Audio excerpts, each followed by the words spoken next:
Substrate level phosphorylation. Important short question है। Substrate level phosphorylation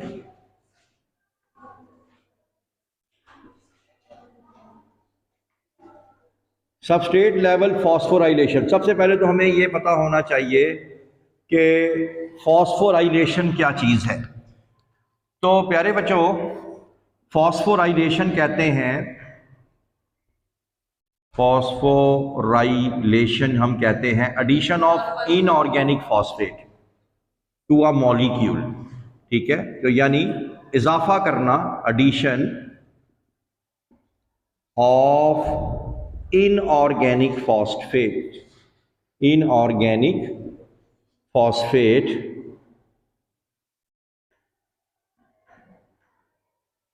addition of inorganic phosphate to a molecule.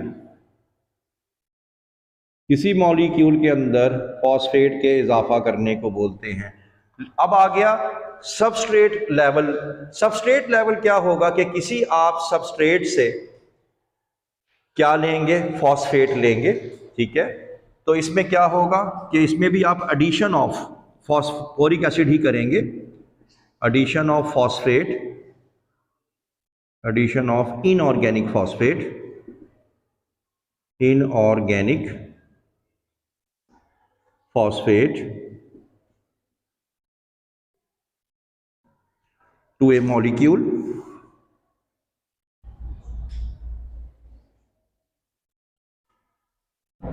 by taking it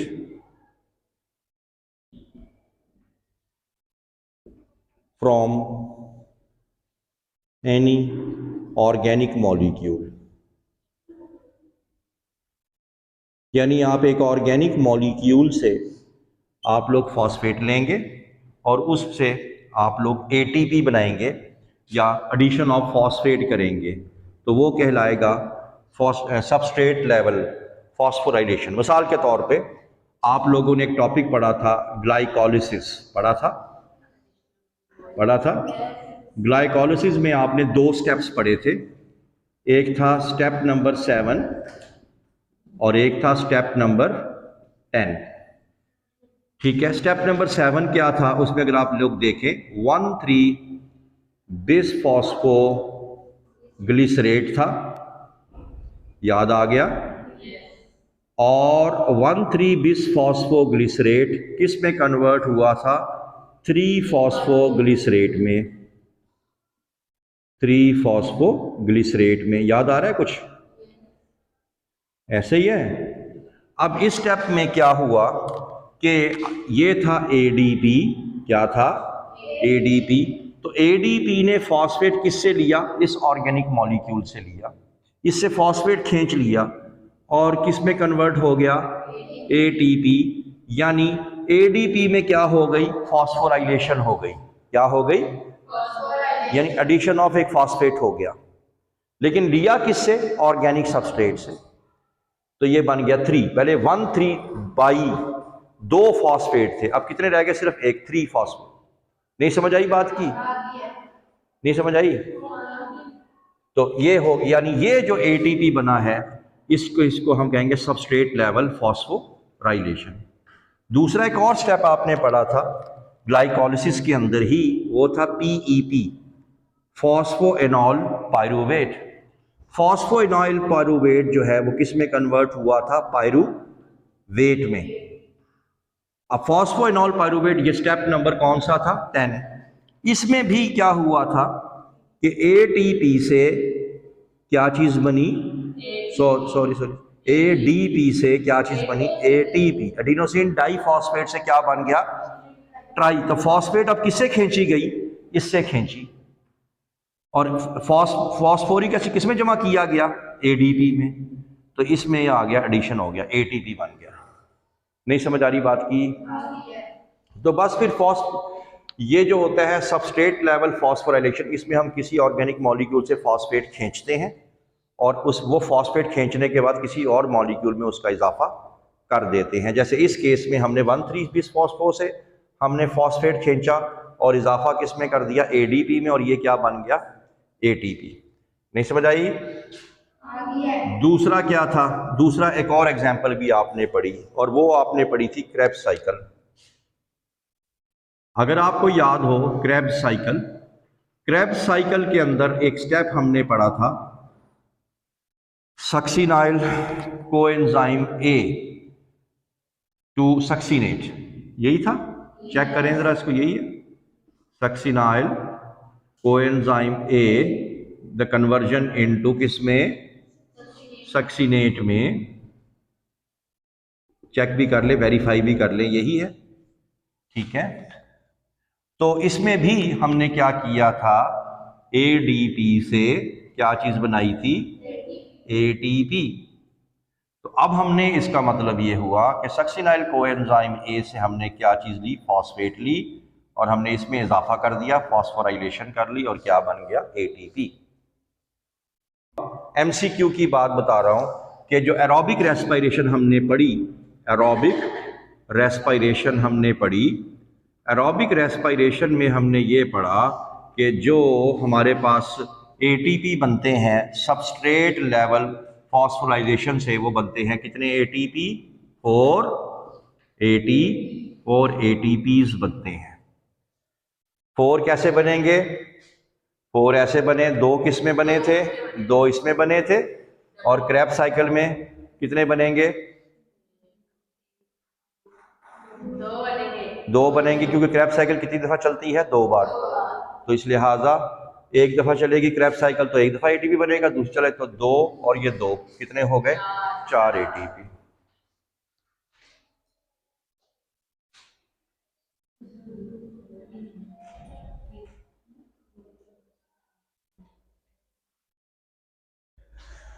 बात follow कर गए? अगला topic बताएं जी। अच्छा, ये हो गया। हाँ, इसमें एक बातें आपने और बता देनी है कि अभी आपने ये पढ़ा टॉपिक, इस टॉपिक का नाम था सबस्ट्रेट लेवल फॉस्फोराइलेशन। ये जो एटीपी बनती है इस तरह से करके सबस्ट्रेट लेवल में, ये बनती है during exergonic reaction, exergonic reaction.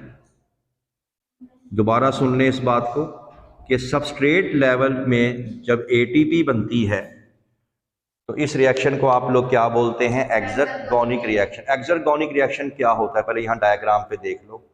इसमें क्या होता है कि हाई एनर्जी रिएक्टेंट्स कन्वर्ट हो जाते हैं स्मॉलर लो एनर्जी प्रोडक्ट्स के अंदर, ठीक है। और जब ये लार्ज मॉलिक्यूल होते हैं, ये क्या होते हैं, स्मॉल मॉलिक्यूल। और जब कोई भी मॉलिक्यूल लार्ज से स्मॉल में जाता है तो वो क्या फॉर्मेशन में करके आएगा, एटीपी बनाएगा। और ये जो एटीपी बनते हैं ये यूज होते हैं एंडरगोनिक रिएक्शन में। कौन से रिएक्शन में, endergonic reaction. Endergonic reaction, simple सी बात बता दूं मैं आपको। एंडरगोनिक रिएक्शन देखो, एक्सरगोनिक में क्या होता है कि जो हमारे पास हाई एनर्जी रिएक्टेंट्स होते हैं, हाई एनर्जी रिएक्टेंट्स, वो जब टूटते हैं किसके अंदर टूटते हैं, लो एनर्जी प्रोडक्ट्स में, लो एनर्जी प्रोडक्ट्स में टूटते हैं। तो फिर यहाँ पे फिर क्या चीज़ बनती है, एडीपी से एटीपी बन गई, क्योंकि इसकी एनर्जी इसने ले ली। ऐसे ही है। फिर ये जो एटीपी होती है, इस एटीपी से कौन सा रिएक्शन चलाया जाता है, एंडरगोनिक रिएक्शन। एंडरगोनिक रिएक्शन क्या होता है, इसमें लो एनर्जी रिएक्टेंट्स को जोड़ा जाता है, कंबाइन किया जाता है, और क्या बनाया जाता है, लार्ज बड़े और हाई एनर्जी मॉलिक्यूल्स। किस तरह बनाया जाता है कि यही जो एटीपी आपने बनाई थी, इस एटीपी को आप यहां यूज कर लेंगे और क्या बना लेंगे, एडीपी। दोबारा सुन लें, हाई एनर्जी को लो में किया, क्या चीज बनी, एनर्जी, एटीपी बनी। अब इसी एटीपी से हम लोग क्या करेंगे, अपनी बॉडी में वो काम करेंगे, वो रिएक्शन चलाएंगे जिसमें हम लो एनर्जी मॉलिक्यूल को जोड़ेंगे, और जोड़ने के बाद क्या बनाएंगे, हाई एनर्जी। तो एटीपी हमारा दोबारा यूज हो जाएगा। एक तरफ से कमाई करी जा रहे हैं और एक तरफ से खर्चा करी जा रहे हैं। समझ आ रही है बात की? तो ये बात आपने इसमें बतानी है। तो ये आपका शॉर्ट क्वेश्चन हो सकता है, exergonic reaction, endergonic reaction, aerobic respiration में कितने आ जाएंगे।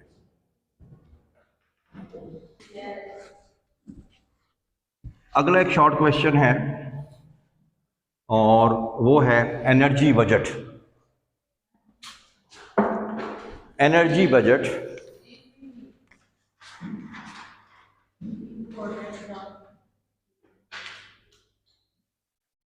Energy budget. अब हम लोगों ने एनर्जी बजट बनाना है और हमने देखना है कि एक ग्लूकोज का मॉलिक्यूल जब हम तोड़ते हैं अपने सेल के अंदर तो हमें कितने एटीपी मिलते हैं। अब आपने ये साथ साथ मेरे करवाना है। मिसाल के तौर पे हमने ग्लूकोज को तोड़ना है। ग्लूकोज की कौन सी रेस्पिरेशन करनी है? Aerobic respiration. कौन सी? अब हम सारे टॉपिक को इकट्ठा करके देखेंगे। Aerobic respiration. कोई प्यारा बच्चा बता सकता है ग्लूकोज की एरोबिक रेस्पिरेशन में पहला स्टेप क्या था?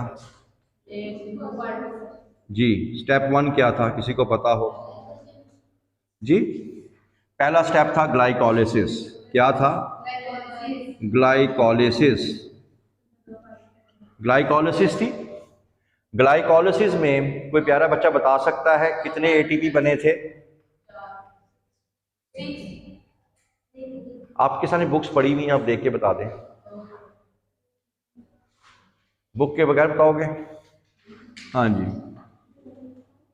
कितने एटीपीज बने थे प्यारे बच्चों ग्लाइकोलिसिस में? जी, 4 टोटल बने थे, 2 हमारे इस्तेमाल में आ गए थे, तो 2 कितने बचे? 2 एटीपीज बचे। ऐसा ही है। कोई प्यारा बच्चा बता सकता है कि ग्लाइकोलिसिस में NADH कितने बने थे? 2। तो NADH बने थे 2। ऐसा ही है ना? 2 NADH। यही था। अगला स्टेप था हमारे पास कौन से वाला? हमने कहा था ऑक्सीडेशन ऑफ पायरुविक एसिड। यही स्टेप था, ऑक्सीडेशन ऑफ पायरुविक एसिड। कोई प्यारा बच्चा बता सकता है क्या बना था और कितने बने थे? जी, ऑक्सीडेशन ऑफ पायरुविक एसिड में कितने एनर्जी मॉलिक्यूल्स बने थे? हम एनर्जी बजट निकाल रहे हैं। शाबाश, हाँ बोलो, कितने बने थे? हाँ जी, 1। शाबाश। पायरुविक एसिड कितने बने थे? 2। तो एसिटाइल कोएंजाइम भी कितने बनेंगे? 2। तो ये आ जाएगा 2 NADH2। हाँ जी, आप लोगों ने कभी ये देखें 2 NADH2 बन जाएगा। ठीक है। उसके बाद क्या चीज आई थी? नंबर 3 पे। नंबर 3 पे क्या चीज आई थी? Krebs cycle. क्या चीज आई थी? क्रेब्स साइकिल पे आ जाओ। क्रेब्स साइकिल पे। अब ये जो क्रेब्स साइकिल है, हाँ जी, क्रेब्स साइकिल जो है, इसमें कोई प्यारा बच्चा बता दे कि एटीपी कितनी बनी थी? हाँ जी, कितने? शाबाश, 2 एटीपी बनी थी, क्योंकि साइकिल कितनी दफा चली थी? 2 दफा चली थी, 2 एटीपीज। और NADH कितनी बनी थी? हाँ जी, 3 यानी 6, 2 बार चली थी ना? 6 NADH2। और FADH2 कितने बने थे? तो 2 FADH2। ऐसा ही है। ये तो हो गया मामला सीधा। अब प्यारे बच्चों यहां पे ये तो हो गया 2 + 2 कितना हो जाएगा? ये हो जाएगा 4 ATPs। ये 4 ATPs क्या कहलाएंगे? Substrate level phosphorylation. अभी पढ़ा हमने, वो 4 आ गए। 2 + 2 ये 4 हो गए। ठीक। अब आ जाओ, ये है सोना और ये क्या है? चांदी। सोने और चांदी को हम कहाँ पे बेचते हैं? सुनियारे की दुकान पे। अब ये आ जाएगी सुनियारे की दुकान। सुनियारे की दुकान जो है वो, उसको हम लोग क्या बोलते हैं? Electron. This is the electron transport chain. ये आगे electron transport chain. Electron transport chain किसी को याद हो कहाँ पे होती है? कहाँ पे होती है? हाँ, माइटोकॉन्ड्रिया में। किस जगह होती है? इनर मेम्ब्रेन पे। क्या ख्याल है? अगर आपने ये डीएच, अब मुझे कोई प्यारा बच्चा ये बता दे ग्लाइकोलिसिस का अमल कहाँ पे हुआ था? शाबाश। सेल के अंदर ग्लाइकोलिसिस का अमल कहाँ पे हुआ था? ये हुआ था साइटोप्लाज्म में। किस में हुआ था? साइटोप्लाज्म में। और इसका मतलब है NADH2 भी कहाँ पे बना? साइटोप्लाज्म में।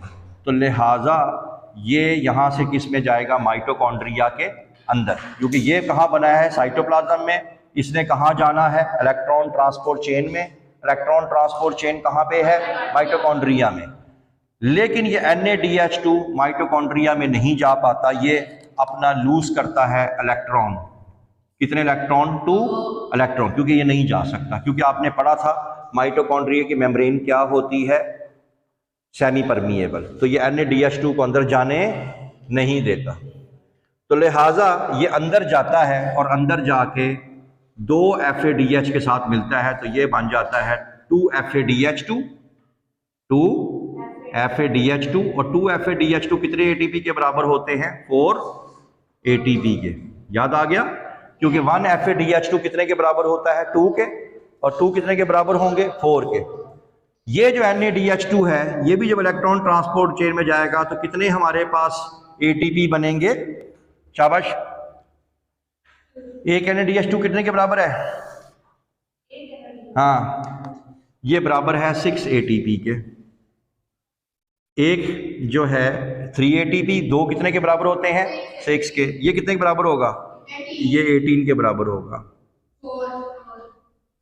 और ये 4 के बराबर होगा। अब कोई प्यारा बच्चा इसको जमा करके बता सके कितने बने? ये 4 नहीं, लड़की ये रट्टा है।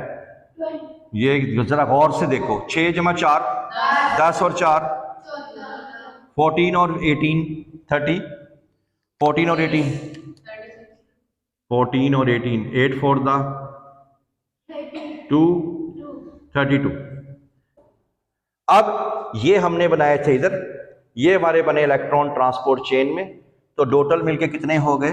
36 ATP।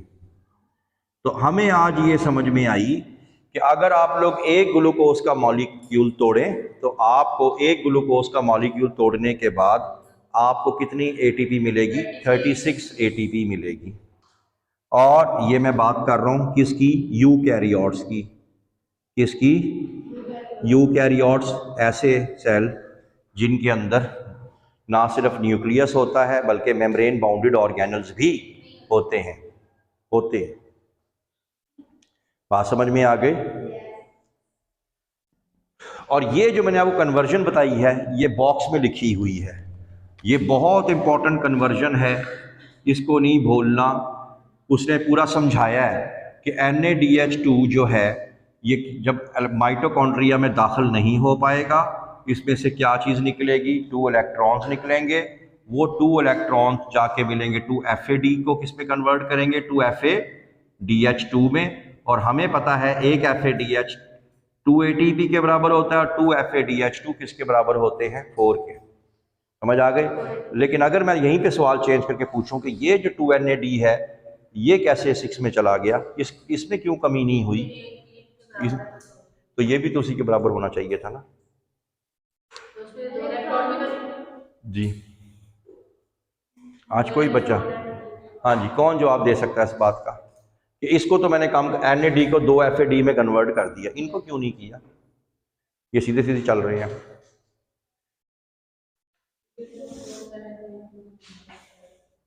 इसको इसलिए नहीं किया जी, इसको इसलिए नहीं किया कि ग्लाइकोलिसिस का अमल हो रहा था साइटोप्लाज्म में। इस NADH2 ने बना है साइटोप्लाज्म में। ये साइटोप्लाज्म से किस में गया? माइटोकॉन्ड्रिया। ये oxidation of pyruvic acid already mitochondria के अंदर हो रही थी, मैंने लास्ट टाइम बताया था आपको। और क्रेब्स साइकिल भी आपको पता कहाँ हो रही थी? माइटोकॉन्ड्रिया के अंदर। अंदर कहाँ हो रही थी? मैट्रिक्स में। तो लिहाजा इसलिए इसकी कन्वर्जन नहीं बनती, जो आ रहा था उसकी कन्वर्जन बनती है। ठीक है। Importance of G3P, importance of G3P क्या चीज़ थी? ग्लिसराल्डिहाइड 3 फॉस्फेट। इसमें बस ये दो बातें याद रखनी है जो मैं लिख रहा हूँ, बस इससे ज़्यादा नहीं। ग्लिसराल्डिहाइड 3 फॉस्फेट, इसकी अहमियत बताएं। इसको आपने कहाँ कहाँ पे पढ़ा है? उसको पहले आपने बताना है कि G3P बनती है कहाँ पे? G3P बनती है केल्विन साइकिल में। किसमें? केल्विन साइकिल में। और अगर आपको याद हो कि यही केल्विन साइकिल थी जिसमें G3P को हम लोग किस में कन्वर्ट करते हैं? ग्लूकोज में, ऐसे ही है ना? और यही ग्लूकोज में कन्वर्जन होती है किस में? फ्रुक्टोज में। और किस में होती है? सुक्रोज में। हाँ जी, और फ्रुक्टोज और सुक्रोज आपस में मिलते हैं, fructose and sucrose, not sucrose, fructose और ग्लूकोज आपस में मिलते हैं तो क्या बनता है? सुक्रोज बनती है। क्या बनती है? सुक्रोज बनती है। और यही सुक्रोज आगे किस में यूज होना शुरू हो जाती है? बनने में, स्टार्च में। तो अगर देखा जाए ये क्या था? मोनोसेक्राइड। ये भी क्या था? मोनोसेक्राइड। सुक्रोज क्या है? डाइसेक्राइड। और ये क्या है? पॉलीसेक्राइड। यानी मोनो पहले बनते हैं, मोनो के जुड़ने से क्या बनता है? डाई। डाई के जुड़ने पर जुड़ते हैं तो क्या बन जाता है? पॉली। G3P का दूसरा आपने जवाब MCQ में क्या बताना है? ये बनता है ग्लाइकोलिसिस में। कहाँ बनता है? ग्लाइकोलिसिस में। अगर आपके सामने बुक है तो आप देख सकते हैं कि ग्लाइकोलिसिस के अंदर भी हमने क्या चीज़ बनाई थी? G3P। ठीक है, तो ये G3P ग्लाइकोलिसिस में भी बनती है। तो इतनी इसकी अहमियत है कि इतना अहम प्रोडक्ट है कि ना सिर्फ ये केल्विन साइकिल में बनता है बल्कि ग्लाइकोलिसिस में भी बनता है। सिर्फ दो बातें बस ये बतानी है एग्जामिनर को, इसके अलावा कुछ नहीं बताना। ठीक है, क्योंकि MCQ में वो पूछेगा कहाँ कहाँ ये बनती है, तो ये दो स्टेप्स का नाम लेना है। ये जो स्टेप है ये फोटोसिंथेसिस का स्टेप है और ये स्टेप है रेस्पिरेशन का। पता है ना? तो केल्विन साइकिल हमने पढ़ा था फोटोसिंथेसिस के अंदर। फोटोसिंथेसिस में बता सकते हैं कौन से स्टेप में पढ़ा था? लाइट डिपेंडेंट में या लाइट इंडिपेंडेंट में? ये लाइट इंडिपेंडेंट में पढ़ा था। ठीक है, ग्लाइकोलिसिस हमने पढ़ा है किसके अंदर? रेस्पिरेशन में। ये बता सकते हैं एरोबिक रेस्पिरेशन में या एनारोबिक रेस्पिरेशन में? ये दोनों में सेम होता है, ये और एरोबिक में भी होता है और पहला स्टेप मैंने आपको बताया था ये कॉमन होता है। ये चाहे एरोबिक रेस्पिरेशन हो चाहे एनारोबिक रेस्पिरेशन हो। बात समझ में आ गई? माशाल्लाह। सेलुलर रेस्पिरेशन, ये भी एक शॉर्ट क्वेश्चन है। सेलुलर रेस्पिरेशन में बस इसको देखो, पहला स्टेप आपने जब रेस्पिरेशन की थी तो रेस्पिरेशन में पहला स्टेप क्या आया था? ग्लूकोज। क्या चीज़ थी? ग्लूकोज। ग्लूकोज हमने तोड़ा था किसमें? ग्लूकोज 6 फॉस्फेट में। किसमें? ग्लूकोज 6 फॉस्फेट में तोड़ा था। ग्लूकोज 6 फॉस्फेट किसमें गया था? स्टेप बाय स्टेप 1 2 3 स्टेप आ रहे हैं G3P में, ग्लिसराल्डिहाइड 3 फॉस्फेट में। फिर उसके बाद क्या चीज़ बनी थी? उसके बाद बना था पायरूवेट। क्या चीज़? पायरूवेट या पायरूविक एसिड। ये पायरूवेट किस में चला गया था? एसिटाइल कोएंजाइम ए में। एसिटाइल कोएंजाइम ए में, और एसिटाइल कोएंजाइम ए किस में चला गया था? क्रैब साइकिल में। तो हमारे पास पहली चीज़ ये है कि हमें एनर्जी कैसे मिलती है? ग्लूकोज से। तो आपने क्या कहना? ग्लूकोज किस में टूटती है? ग्लूकोज 6 फॉस्फेट में, फिर 6,3-B में, फिर पायरूवेट में, फिर एसिटाइल में और फिर इसमें। अब आ जाओ, वो कहेगा लिपिड कैसे टूटती है। तो लिपिड जो है, लिपिड जिसको आप क्या बोलते हैं? चिकनाई। ठीक है, लिपिड बनी कैसे थी? अगर आपने पढ़ा हो उसमें बनी थी ग्लिसरॉल से। किससे? ग्लिसरॉल से। और किसमें? फैटी एसिड से। तो ये जो ग्लिसरॉल होती है ये लिपिड टूटती है आपकी बॉडी में जाके ग्लिसरॉल में, और ग्लिसरॉल बॉडी में जाके फिर किस में कन्वर्ट हो जाती है? G3P में, फिर किस में? पायरूवेट में, फिर किस में? और फिर क्या? क्रैब साइकिल, ताकि आपको क्या मिले? ATP। इसी तरह MCQ में याद रखना है कि फैटी एसिड किस में कन्वर्ट हो जाता है? एसिटाइल कोएंजाइम A में। अब आ जाओ प्रोटीन। जो आप लोग दालें और गोश्त वगैरह खाते हैं वो होती है प्रोटीन। प्रोटीन जो है आपकी बॉडी में जाके टूटती है किस में? अमाइनो एसिड में। अमाइनो एसिड में। अमाइनो एसिड में अगर आपको याद हो एक ग्रुप होता है उसे कहते हैं अमाइनो ग्रुप। कौन सा ग्रुप? Amino group, NH2। ये अमाइनो ग्रुप क्या कर सकता है? अमाइनो ग्रुप अगर पानी में शामिल हो जाए, किस में शामिल हो जाए? पानी में शामिल हो जाए तो ये बन जाता है अमोनिया। क्या बन जाता है? Ammonia is very very toxic. तो आप लोग इसको बॉडी से क्या कर देते हैं? रिमूव, निकाल देते हैं। पहला का स्टेप तो ये हो गया। दूसरा, ये जो अमाइनो ग्रुप, जो अमाइनो एसिड है, अमाइनो एसिड जो है वो किस किस में कन्वर्ट हो सकता है?